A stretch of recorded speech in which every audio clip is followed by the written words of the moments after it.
கர்த்தருடைய பரிசுத்த நாமத்திற்கு ஸ்தோத்திரம். இன்னைக்கு நம்ம ஏசாயா 10வது அதிகாரம் 10வது வசனத்தை தியானிக்க இருக்கிறோம். ஏசாயா 10:10 ஜெபத்திலிருந்து செய்திக்குள்ளே கடந்து சொல்லும். ராஜாவம் மாளிகையில் ரப்பகலாய் அமர்ந்திருப்பேன்.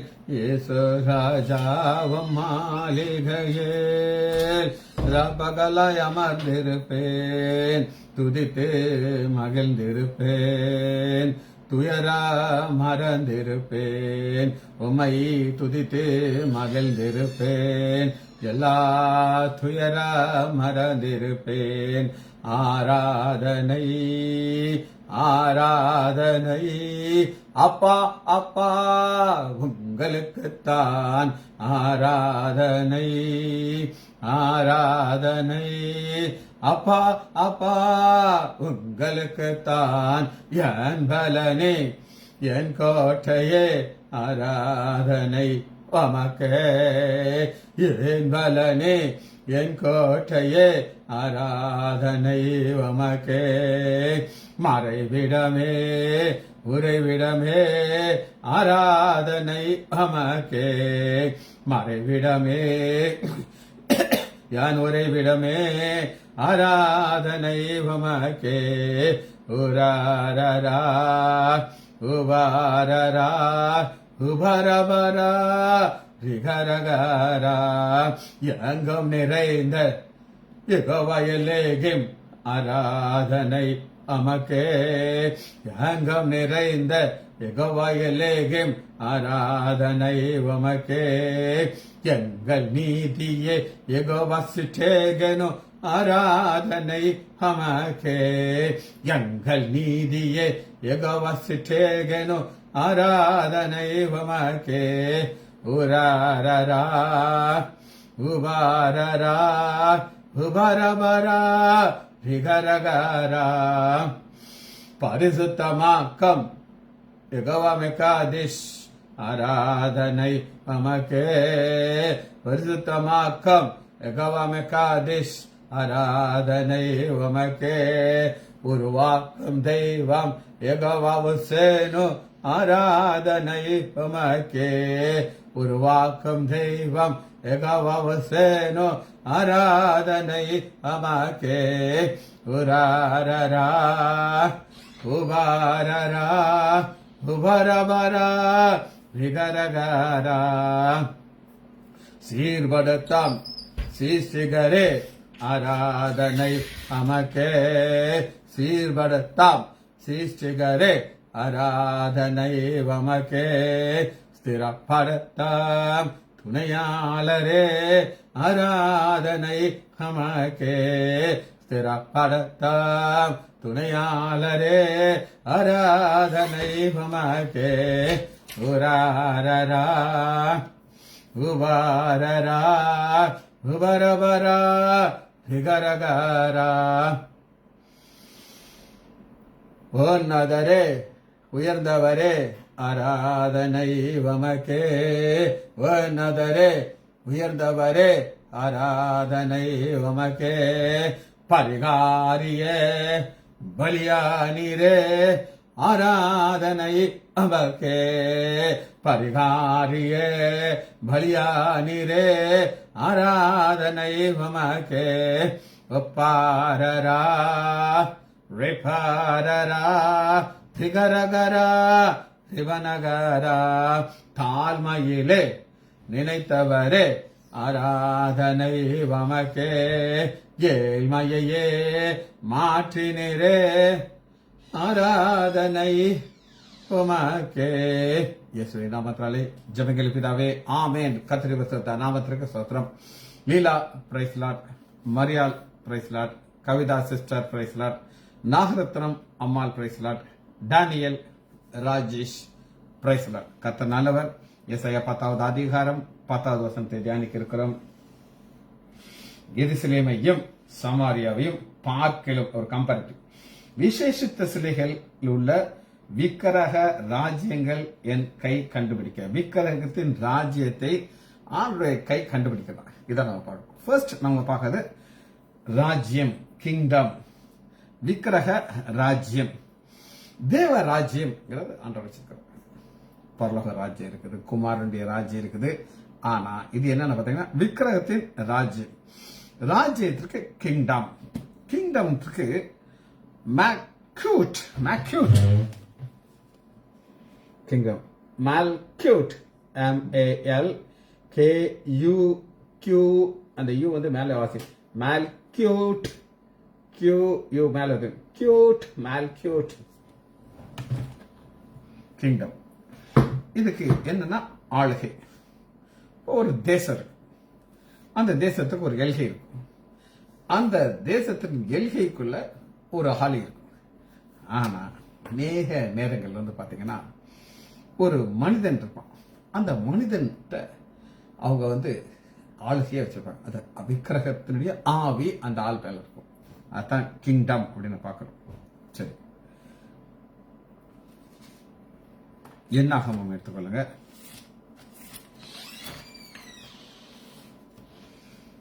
இருபத்தி 4வது அதிகாரம்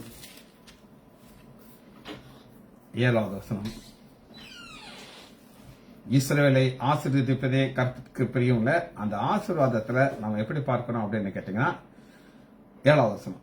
என்னாகமம் 24:7, அவர்களுடைய நீர் சால்களில் இருந்து தண்ணீர் பாயும், அவர்கள் விட்டு திரளான தண்ணீரிலே பரவும், அவர்களுடைய ராஜா ஆகாசை பார்க்கலும் உயரமான அவர்கள் ராஜ்யம் மேன்மையும். அவர்கள் ராஜ்யம், ஆண்டோடைய ஆசீர்வாதம் என்பது அந்த ராஜ்யத்துக்கு ஒரு மேன்மை தருகிறார். ஆனா இப்ப நம்ம பார்க்கிற விக்கிரகத்தின் ராஜ்யம் அவர் கை கண்டுபிடிக்குது, அதை ஆண்டவர் அழித்து போடுகிறார், டிஸ்ட்ராய் ஆகிடும். இதுக்கு எல்லா ராஜ்யத்திற்கும் ஒரு எல்கை உண்டுங்க. அந்த எல்கையில அந்த ராஜ்யத்தினுடைய ராஜா ஆளுகை செய்கிறார். வாசிப்போமா? ஒரு பெரிய ராஜ்யத்தை குறித்து நம்ம பார்க்க போறோம். மிகப்பெரிய ராஜ்யம். எஸ்தர் எடுத்துக்கொள்ளுங்க, பக்கம் 6-2-3. முதலாவது அதிகாரத்துல இந்த ராஜ்யத்துல நம்ம என்ன பார்க்கிறோம் அப்படின்னு கேட்டீங்கன்னா, இந்து தேசம் முதல். இந்தியாவுக்கு இந்துங்கிறது இந்து கடவுள்னால வந்தது கிடையாது. இந்தியாவுக்கு இந்து தேசம்னு சொல்லி எத்தியோப்பியா வரையும் உள்ள 127 நாடுகளை அரசாண்ட இந்த ராஜாவுடைய எல்கையை நம்ம பார்க்கணும். ஒரு ராஜா இருந்தானா அவருக்கு ஒரு பவர் இருக்கும். அந்த பவர் எதுக்குள்ளதான் இருக்குன்னா அவருடைய ராஜ்யத்துக்குள்ளதான் இருக்கு, அதை விட்டு வெளியில வராது. 127 அரசாண்ட ராஜா. இந்த ராஜா தன்னுடைய காலத்துல தன்னுடைய பவரை காட்ட விரும்புகிறார். ஏன்னா இது என்னுடைய ராஜ்யம், எனக்கு பவர் இருக்கு அப்படின்னு சொல்லி.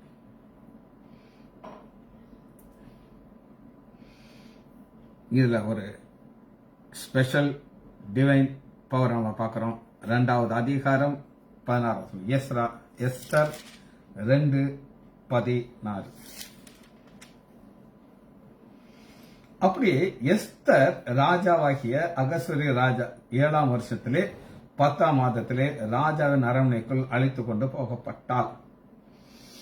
இப்போ ஒரு ராஜஸ்திரீ அரண்மனைக்குள்ள அழைத்து கொண்டு போகப்பட்டாள். தேவனுடைய கண்ட்ரோல தான் இல்ல, விக்கிரகத்தினுடைய கண்ட்ரோல கிடையாது. ஏன் அப்படின்னு கேட்டீங்கன்னா, ஆண்டவர் ஒவ்வொரு காரியத்தையும் செய்யும்போது ஒரு மூவ் பண்ணுவாரு. இந்த பெண் ராஜாவுடைய அரண்மனைக்கு கொண்டு போய் இந்த பெண் மூலமாக தன்னுடைய வல்லமையை வெளிப்படுத்துகிறார். அப்ப நான் தான் ராஜாதி ராஜாங்கிற ஒரு வல்லமையை வெளிப்படுத்துகிறார். சரி, சங்கீதம் எடுத்துக்கோங்க.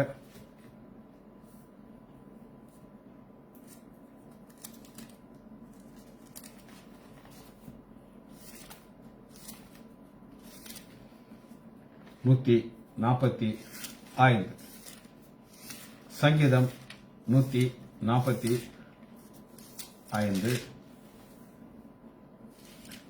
12-13. 145:12-13. உமது ராஜ்யத்தின் மகிமையை அறிவித்து உடைய வல்லமையை குறித்து பேசுவார்கள். உம்முடைய ராஜ்யம் சதா காலமுள்ள ராஜ்யம். ஆப்போசிட்டான காரியத்தை நான் காட்டுறேன். இப்ப நம்ம பார்க்கிறது ஒரு ராஜ்யம். ஏசாயா 10வது அதிகாரம் 10வது சொல்றது அது விக்கிரகத்தினுடைய ராஜ்யம். ஆனா அதெல்லாம் நிர்மூலமாகிவிடும். ஆனா ஆண்டவருடைய ராஜ்யத்தை குறித்து என்ன செய்யப்படும் அப்படின்னு கேட்டீங்கன்னா,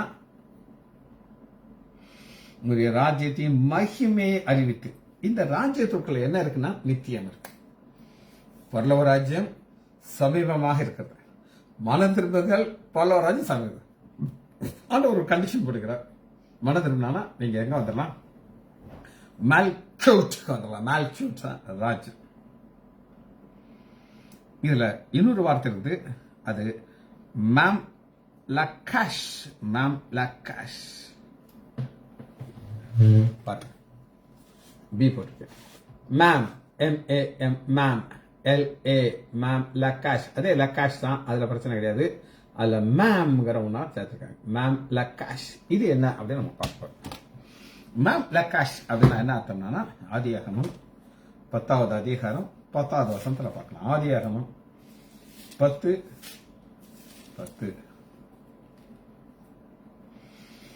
சினையர் தேசத்துல பாபிலோன். இப்ப பாபிலோன்ங்கிறது அந்த பாபிலோன் நம்ம பார்த்த கோபுரம், அந்த பாபிலோன் சினையர் தேசத்துல பாபிலோன் எராக் என்னும் இடத்திலே அவன் ஆண்ட ராஜ்யத்தின் அதிஸ்தானங்கள். அவன் ஆண்ட ராஜ்யம். இப்ப நோவாவுடைய பிழை முடிஞ்சிருச்சு. அப்புறம் சந்ததிகள் வர்றாங்க. அந்த சந்ததிகள் வரும்பொழுது, ஒவ்வொரு சந்ததியா வரும்பொழுது, குஷ் இவன் ஒரு பராக்கிரமசாலி, வேட்டைக்காரனா இருக்கான். சினையார் தேசத்துல இவன் அரசாண்ட ராஜ்யம். அந்த ராஜ்யத்திற்கு மால்கட்டாஷ் அப்படிங்கிறது. ஏன்னா இது ஒன்றும் சிங்கிள் மேன். புரிஞ்சுக்கோங்க, எப்பவுமே வசனத்துல ஒரு வித்தியாசத்தை பார்க்கலாம். இப்ப நம்ம பார்க்கிற ஒரு ராஜ்யம் இருக்குது. அகஸ்வர் இறந்த பிறகு அடுத்த வேற ஒரு ராஜா அதில் வந்துட்டு இருக்கான். ஆனால் ஃபர்ஸ்ட் கிரியேட் பண்ணா இவன் தான். இவன் கிரியேட் பண்ணால அதுக்கு பேரு அந்த ராஜ்யத்துக்கு மால்கட்டாஷ், சிங்கிள் மேன் அரசாண்ட ராஜ்யம். சரி, ரெண்டாவது விக்கிரகம் ஐடல். 10:10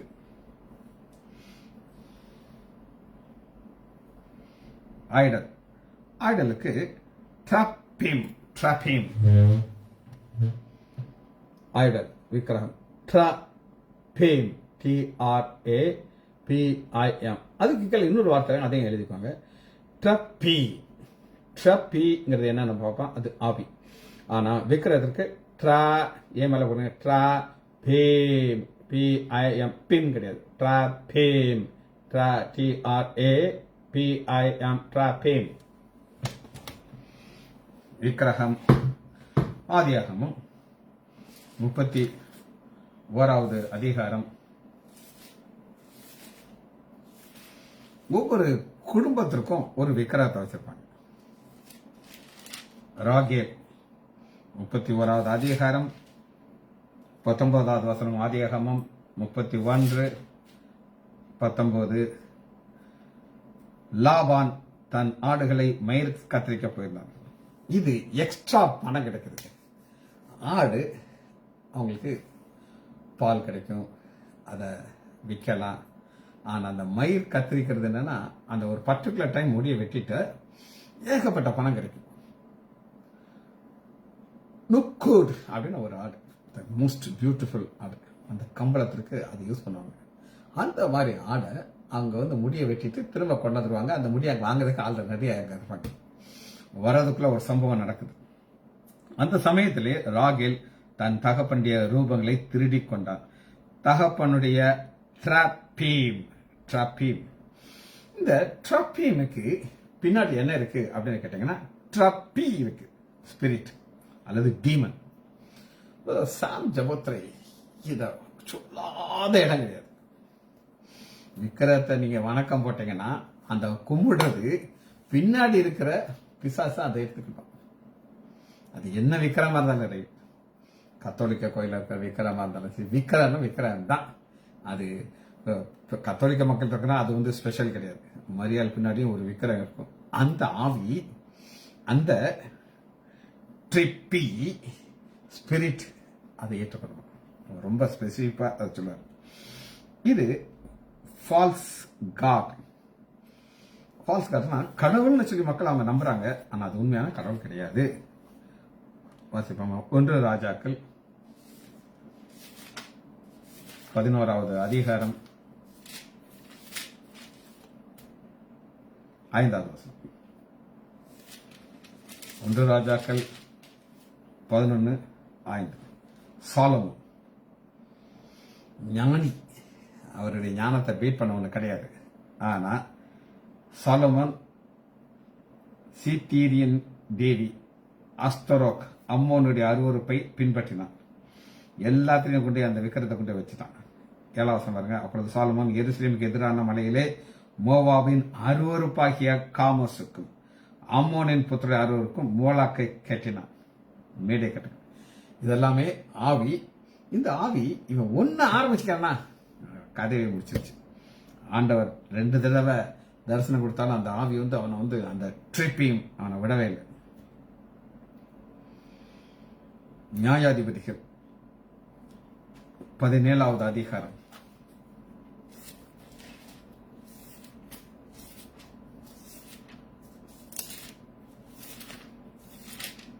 5வது வசனம்.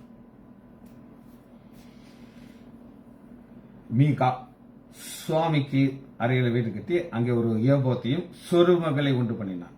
அந்த சொருபத்தை தான் நம்ம பார்க்கிறோம். ஐடல். அடுத்து இமேஜ். அது என்ன முதல் வசனத்தை காமிச்சிறேன். எசாயா 10வது அதிகாரம் 10. எருசலேமையும் சமாரியையும் பற்றியும் விசேஷித்த சிலையுள்ள விக்கிரகத்தின் ராஜ்யத்தை. விசேஷித்த சிலை இமேஜ். அதுக்கு கிரேக்க வார்த்தையை பார்க்கிறோம். இமேஜ். EIKON. இக்கியோன். ஓ மேல போடு. இக்கியோன். இது ஒரு கிரேக்க வார்த்தை. இமேஜ். 2 ஒன்றை போல இருக்குது. அதான் இமேஜ். 2 ஒன்றை போல இருக்கிறது. ரோமர் 1வது அதிகாரம் 23வது வசனம். 2 ஒன்றை போலாக்குறது. தேவனுடைய மகிமைய ஒரு விக்கிரத்துக்கு கொண்டாதான் நம்ம பார்க்கறது இமேஜ். இக்கியோன்.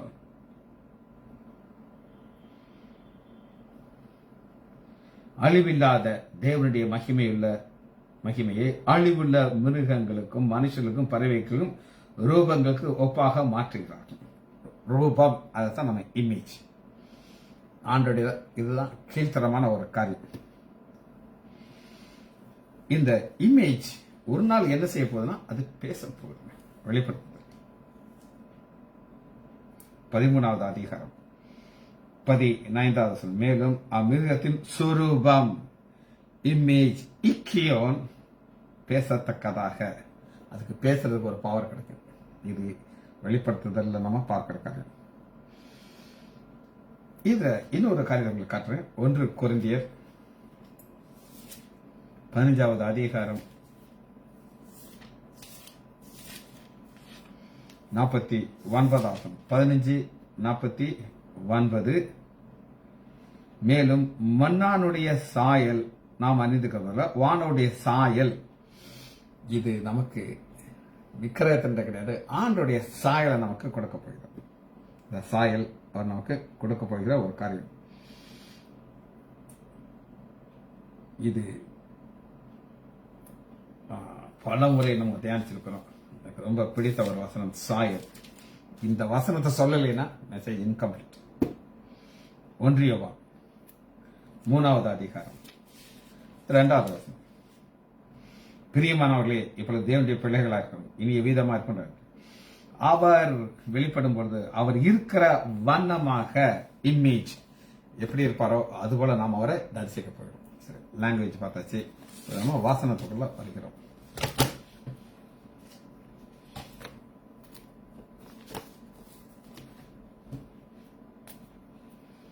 விக்கிரகத்தினுடைய ராஜ்யம். இந்த விக்கிரகத்தின் ராஜ்யம் எதற்குள்ள வந்துருச்சு அப்படின்னு கேட்டீங்கன்னா, ஆண்டவர் நம்மளை உண்டு பண்ணும் போது, உருவாக்கும் போது எந்த ஒரு ராஜ்யத்தை கொண்டு வருகிறோம் அப்படின்னு அவர் முடிவு பண்ணினார் அப்படின்னு கேட்டீங்கன்னா, தேவனுடைய ராஜ்யம். தேவனுடைய ராஜ்யத்தை யாத்ராகமம் 19வது அதிகாரம் 5வது வசனத்துல ஒரு கண்டிஷனை கொடுக்கிறாரு.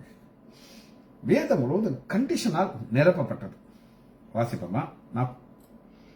19வது அதிகாரம் 4:5. இப்பொழுது நீங்கள் என் வாக்கை உள்ளபடி கேட்டு, அப்ப விக்ரம் உள்ள வரக்கூடாது, என் உடன்படிக்கை கை கொண்டானால் சகல ஜனங்களும் நீங்கள் எனக்கு சொந்த சம்பத்தா இருப்பீர்கள், பூமி என்னுடைய சொல்லிட்டு நீங்கள் எனக்கு ஆசாரிய ராஜ்யம்னு சொல்லி நம்மளை மாற்றிட்டு உள்ள வந்துருச்சாரு விக்ரம். சரி, இந்த விக்கிரகத்தை குறித்து அது எப்படி உருவாக்கப்படுகிறது ஒரு சின்ன ஸ்டடி நம்ம பார்க்க போகிறோம். இதுக்கு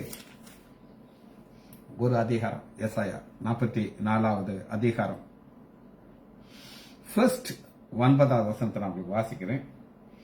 விக்கிரகங்களை உருவாக்குறவர்கள் யாவரும் வீணர், வேஸ்ட்.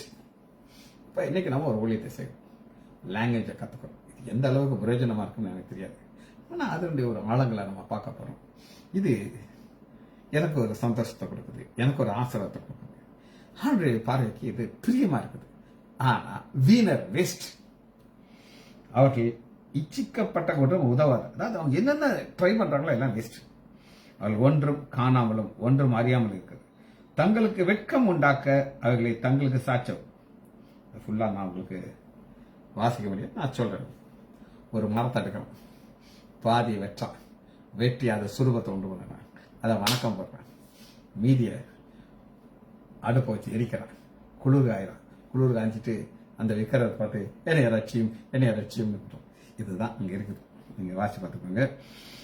இது ஆண்டவர் தன்னுடைய பவரை காட்டுகிறார். நீ விக்கிரகத்தின் ராஜ்யமாக இருந்தாலும் ஒரு நாள் இந்த விக்கிரகத்தினுடைய நிலைமை என்ன ஆக போகுது அப்படின்னு கேட்டீங்கன்னா 46வது அதிகாரம் 1 வசனம், பேல் பணியும் நேபா குனியும், அவைகள் விக்கிரகங்கள் காட்டு மிருகங்களுக்கும் நாட்டு மிருகங்களுக்கும் சுமையாகும். நீங்கள் சுமந்த சுமைகள் இழைத்து போன மிருகங்களுக்கு பாரமாயிருக்கும்.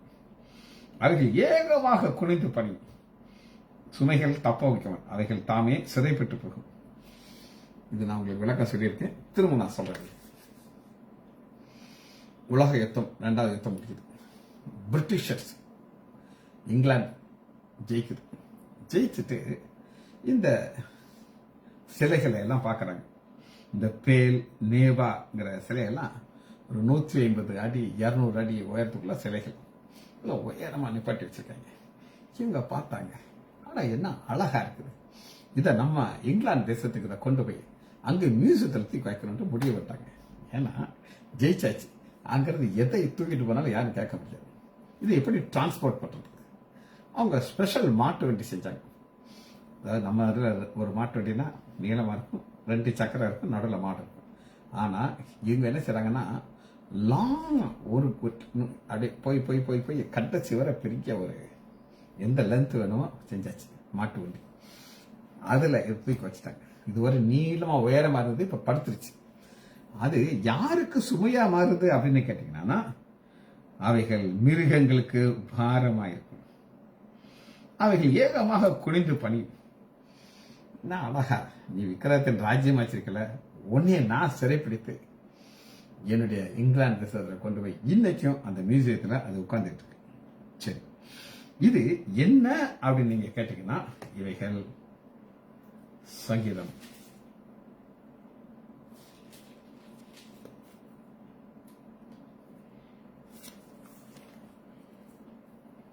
135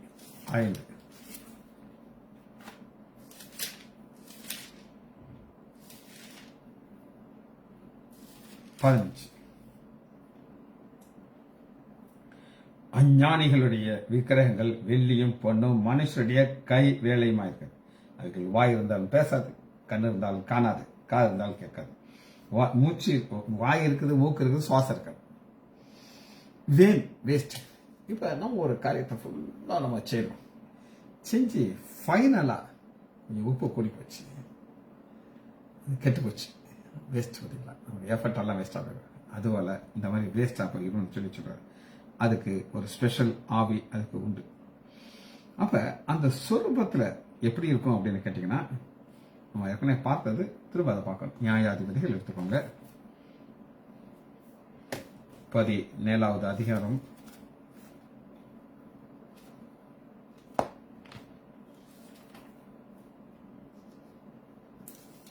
மீகா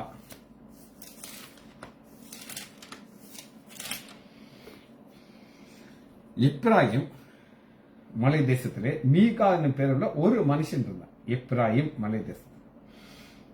தாயிட்ட அம்மா கஷ்டப்பட்டு காசு சேர்த்து வைக்குது, 100 வெள்ளி காசு. இவன் அதை நைஸா ஆட்டைய போட்டுட்டான். அம்மாட்ட இருந்து மீகா ஒரு அம்மாட்ட இருந்து பணத்தை திருடனா என்ன நடக்கும் அப்படின்னு கேட்டீங்கன்னா, அம்மாவுடைய சாபம் ஒன்றும் இல்லாம ஆச்சு. இந்த அம்மா சாபம் போடுது.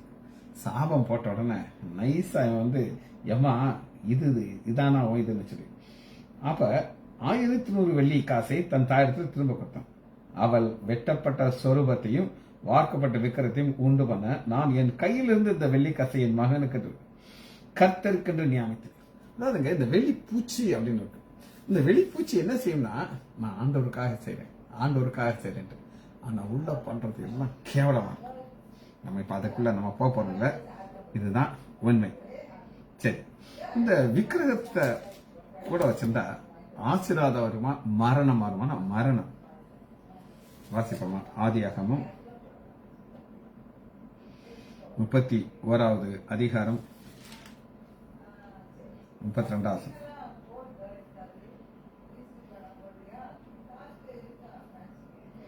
ஆனாலும் அந்த விக்கிரகத்தை ராகேல் எடுத்துக்கிட்டு வச்சுக்கிட்டான். அவ ரொம்ப விவரமா எனக்கு ஒரு பீரியட்ஸ் இருக்குன்னு சொல்லிட்டு ஒளிச்சு வச்சுக்கிட்டா. ஆனா அவளுடைய வாழ்க்கை என்ன செஞ்சுச்சுன்னா மரணம். எல்லாருக்கும் மரணம் இல்லைன்னு நான் சொல்ல மாட்டேன். ஆனா இவளுடைய மரணத்தை குறித்து ஆதியாகமம் 37:19 35வது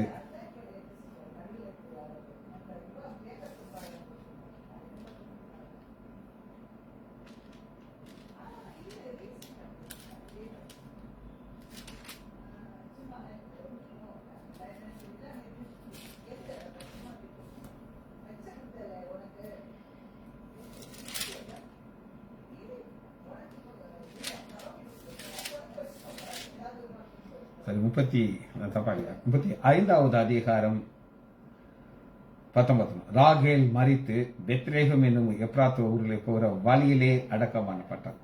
அவள் கல்லறை மேலே யாக்கோபு ஒரு தூணை நிறுத்தினார். இது ராகேலுடைய கல்லறை தூண். இவங்க ஒரு ஃபேமிலி கல்லறை இருக்கு, அங்கதான் எல்லாரும் சேரணும். யாக்கோபு எகிப்துல மறிச்சாலும் சொன்னார், என்னுடைய எலும்பை நீங்க அங்க கொண்டு போயிருங்க அப்படின்னாரு. அவங்க விடுதலை பெற்று போகும்போது யோசேப்புடைய எலும்புகளை கொண்டு போறாங்க. அதான் இவ தனியா ஒரு ஒத்த குரங்கா யாருமே இல்லாம பெத்லகேம் போற வழி ஆந்தவே பரலோகம் போற வழியிலே செத்து போட்டான். காரணம் ஒன் அண்ட் ஒன்லி அவ கையில இருந்தது என்ன அப்படின்னு கேட்டீங்கன்னா விக்கிரகம். சரி, இன்னொரு காரியத்தை பார்த்தோம், அதை முடிக்க இருக்கிறோம். 2 ராஜாக்கள் 18வது அதிகாரம் 33. 18:33 2 ராஜாக்கள். ஜாதிகளுடைய தேவர்கள் யாராவது தங்கள் தேசத்தை அசரியா ராஜா கையில் தப்பித்து விட்டார். இந்த அசரியா ராஜா என்ன சொல்லுகிறான் அப்படின்னு கேட்டிருக்காங்க. எத்தனையோ கடவுள் இருக்காங்க, எல்லா ஊர்லயும் ஒரு கடவுள் இருக்காங்க. ஆனா அவனுக்கு தெரியாத அது விக்கிரகம். இவன் மோத போறது ஜீவனுள்ள தேவன்ட்ட மோதும். அந்த வித்தியாசத்தை அவனால கண்டுபிடிக்க முடியும். அதனால அங்க நம்ம பார்க்கிறோம், அவனை எப்படி அவனுக்கு மரணம் வரணும். நான் சொன்னேன், விக்கிரத்தை படி போனா மரணம் வரும். 19வது அதிகாரம் 35வது வசனத்துல அந்த ராத்திரியில் சம்பவித்தது என்ன என்றார். தேவதூதன் அனுப்புறாரு, எல்லாரையும் காலி பண்ணிட்டாங்க. ஆனா அவன் கொள்றதற்கு அவனுடைய 37வது 2 ராஜாக்கள் 19:37 அவனுடைய குமாரர்கள் இவன் நிஸ்ரோத்ங்கிற அவருடைய கோயிலுக்கு போயிருக்கான். அங்க கும்பிட்டு போய் காலி பண்ணிட்டாங்க. அப்ப ஆண்டவர் யார் யாரெல்லாம் விக்கிரத்துக்கு பின்னாடி போறாங்களோ அவங்களை அழிச்சுவார். வசனத்தை வாசிச்சுக்கிட்டு நம்ம இந்த செய்தி முடிக்க போறோம். ஏசாயா 10வது அதிகாரம் 10வது. எருசலேமை சமாரியை பார்க்கும் விசேஷத்த சிலைகளும் ராஜ்யத்தை விக்கிர ராஜன் என் கை கண்டுபிடிச்சு ஏமாற்ற முடியாது, பிடிச்சிருப்பார்.